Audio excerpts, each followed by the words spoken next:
आपने पिछली वीडियो में देखा कि कैसे बगड़ाउत वंश में एक महान राजा का जन्म हुआ जिनका मुंह शेर जैसा था।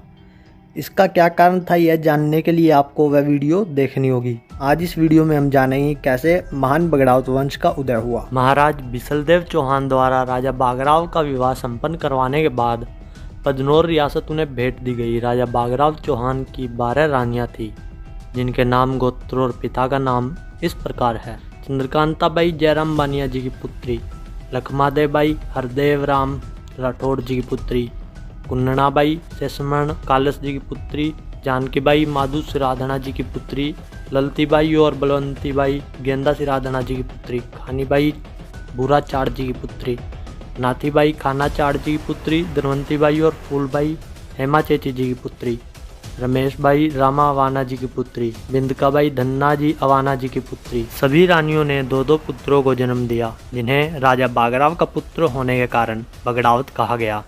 बगड़ावत का अर्थ भक्ति, दानी और वीरता है। ये तीनों गुण इन 24 चौहान भाइयों में थे। इन सभी भाइयों में तेजाजी चौहान सबसे बड़े थे। इनके बाद सेजाजी चौहान हुए और उनके बाद नेवाजी चौहान, स्वाईबोध जी चौहान, धनाजी चौहान, महारावत जी चौहान, बहारावत जी चौहान, अड़सी जी चौहान, भड़सी जी चौहान, गोवर्धन जी चौहान, खांतड़ जी चौहान, कोला जी चौहान, रामकरण जी चौहान, जीवन जी चौहान, कान्हा जी चौहान, कुबान जी चौहान, सांवल जी चौहान, मांगू जी चौहान, आशाराम जी चौहान, काशीराम जी चौहान, आलदे जी चौहान, मालदे जी चौहान, बालाजी चौहान, लाला जी चौहान।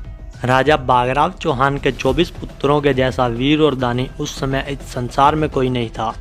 बगड़ावत अपने राज्य में सभी साधु संतों को व जीव जंतुओं को अपने से पहले भोजन करवाते, फिर ही खुद भोजन ग्रहण करते। वे इतने धनवान थे कि अपने घोड़ों, ऊँटों और हाथियों को भी कच्चे सूत से बंधे जेवर और सोने की मोहरें पहना कर चलते थे, जिससे कुछ जेवर और मोहरें घोड़ों को भगाने पर नीचे गिर जाती थी, जिसे गरीब प्रजा उन आभूषणों को उठा लेती थी। सभी बगड़ावत भाई मिलकर जहाँ भी जाते 1 लाख सोने की मोहरें दान कर आते। एक बार कांजरी बिजोरी गोठा अपना खेल दिखाने बगड़ावतों के रंग महल के सामने आई।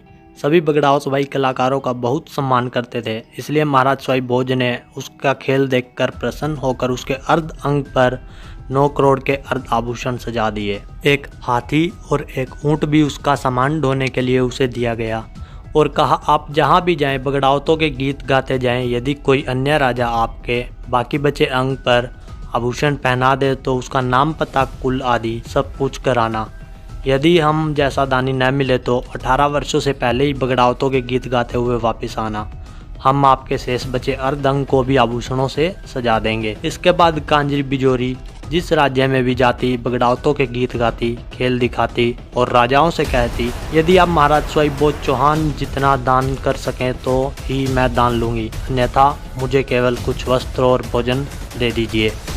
कांजरी बिजोरी भारत से लेकर रोम तक अपना खेल दिखाने जाती है, गुजरों के गीत गाती है, परंतु उसे कोई भी ऐसा राजा या महाराजा नहीं मिला जो उसे स्वाईभोज चौहान जी जितना दान दे सके। इसलिए कांजरी बिजोरी केवल बगड़ावतों की वीरता और शौर्य के गीत गाती है। यह बगड़ावत कथा का पार्ट 2 था। आगे आप जानेंगे कि माता दुर्गा ने क्यों बगड़ावतों के नाश का प्रण लिया। यदि आप आगे की वीडियो भी देखना चाहते हैं तो गुजरातरा चैनल को सब्सक्राइब कर लें और घंटी भी दबा दें।